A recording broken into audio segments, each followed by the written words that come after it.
Welcome back to MTG Burgeoning, your channel for all things magic. The Kitchen Table series has returned, and we are 53 episodes deep in what is MTG Burgeoning's longest running content series. And in today's video, Deck Tech number 53, we are going to take a nice stabbing look at some Rakdos vampires.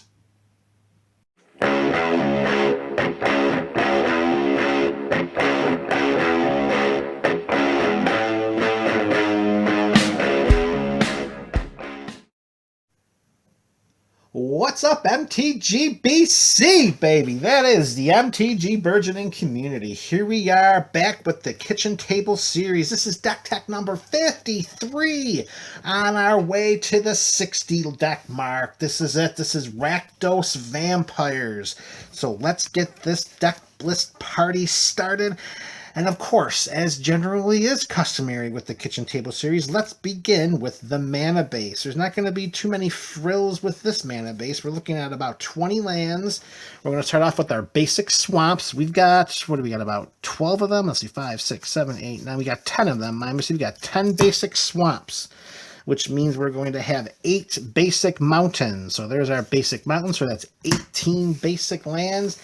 And to top it off, we've got 2 copies of Dragon Skull Summits. So we have exactly 14 sources of black mana. We have exactly 10 sources of red mana. Is that right? 8, 12? Yeah, that's about right.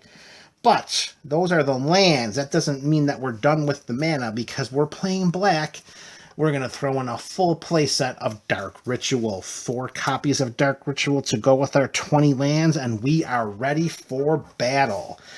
Before we introduce the vampires that make up the Rakdos Vampires, let's talk about some of the other spells included in this deck. We're going to include some removal spells because we want to make sure that our vampires can get through for that oh-so-important combat damage. So we're going to play with a full play set of Lightning Bolt. 1 red, 3 points of damage to any target. We'll play with 4 just because Magic won't let us play with 30. And speaking of removal, we are also going to play with a full play set of Terminate. A black and a red, destroy target creature, and it can't be regenerated. And I love the fact that it's destroy target creature and not target non-black creature or non-artifact creature or non-legendary creature or non-angel creature or non-human creature. I have no problem having the red splash into this spell to straight up destroy any creature. 4 copies of Terminate. And those are our removal spells. Let's talk about a few of the other spells that we're going to include because our primary mode to victory is going to be combat with our vampires. Let's include a couple of spells that are going to help enhance the combat step for our bloodsuckers. That's going to be 2 copies of Stensia Masquerade. And you better believe it, BC, that is from Shadows over Innistrad. It is an enchantment that reads 2 and a red. Attacking creatures we control have first strike. And whenever a vampire we control deals combat damage to a player, we may put a +1/+1 counter on it. As a nice little bonus, it also has the madness mechanic included. If we were to discard this card, we can pay its madness cost, which is also its mana value up on top for 2 and a red, and get that into play for some combat shenanigans. And yes, we will have ways in which to discard Stensia Masquerade in order to trick our opponents. 2 copies of Stensia Masquerade. Now, invariably, we're going to see some of our vampires fall during combat. Some may be sacrificed on our own hands.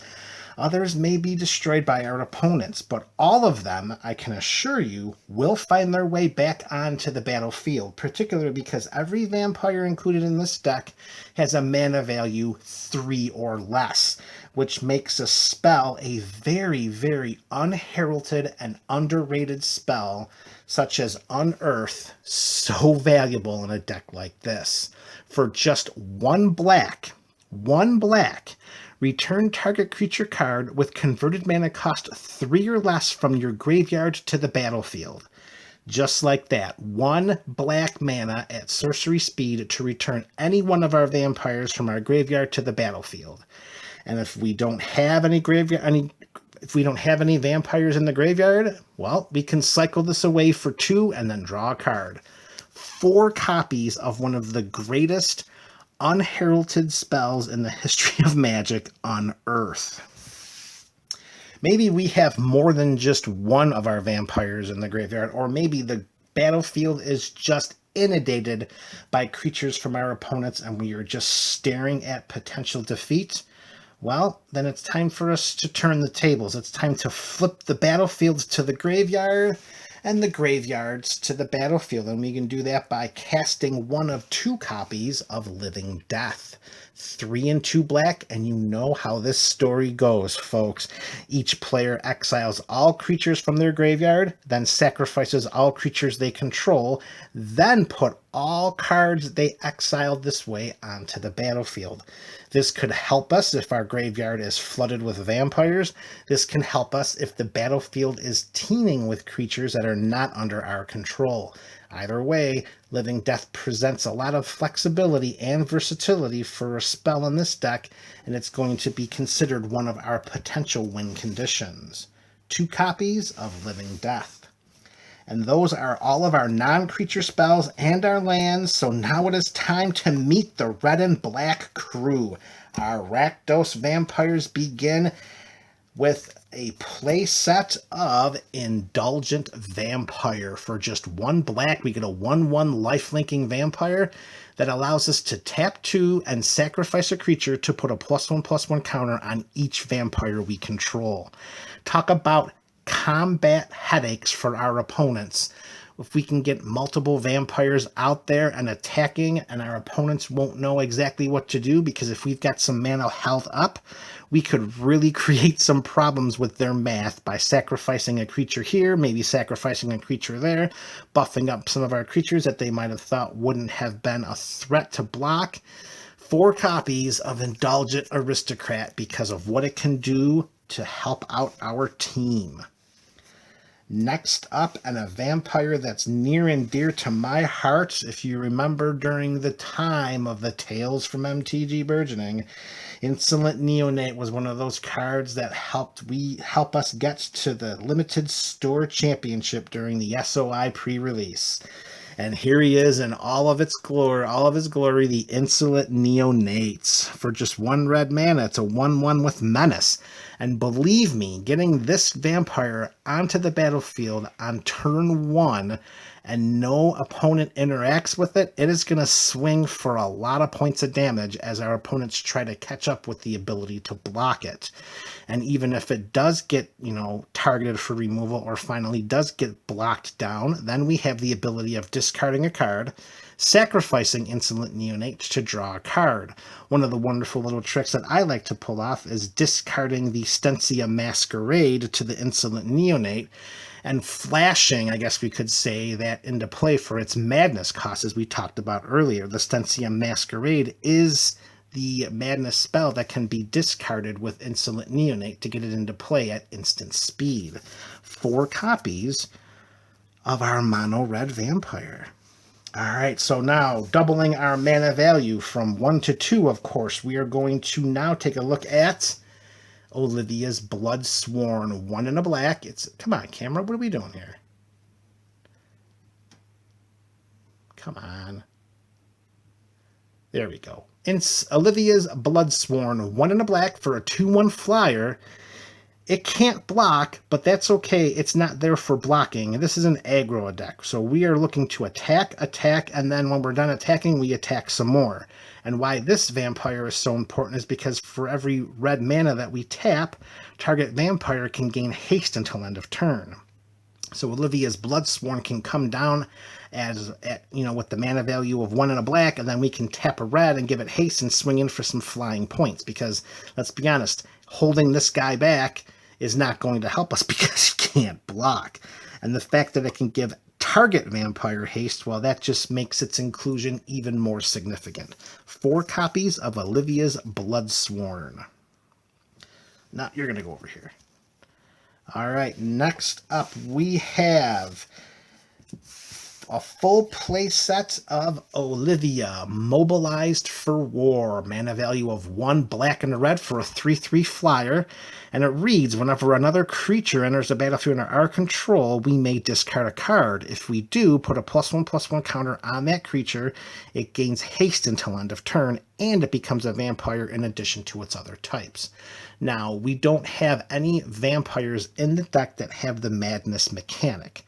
So that is not going to be something that's going to be helpful for us. However, getting a vampire down into play, which we're going to see after we talk about Olivia, who the most important vampire of the deck is, and giving it haste out of nowhere can have just a massive impact on our entire army.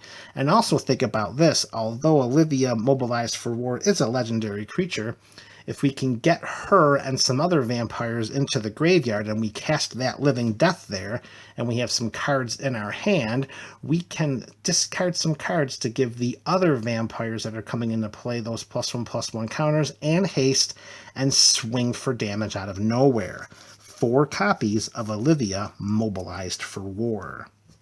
That leaves us with just 4 cards left in this deck, and it is the most important vampire in the deck.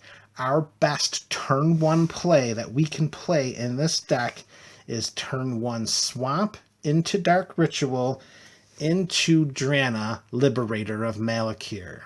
She's a 2/3 flying vampire with first strike for 1 and 2 black, and whenever Drana, Liberator of Malakir, deals combat damage to a player, put a +1/+1 counter on each attacking creature you control.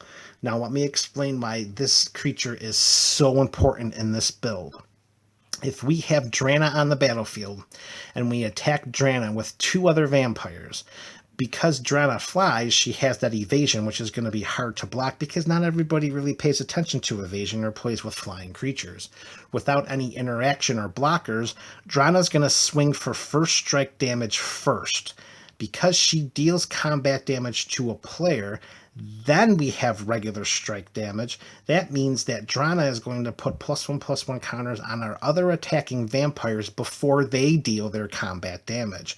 As long as Drana can punch through with flying first strike, each one of our other attacking vampires are going to get those +1/+1 counters before they deal their combat damage. Drana is the centerpiece of this deck, and one of our ultimate aggro cards to see at the end that the Rakdos vampires stand victorious. 4 copies of the Liberator of Malakir.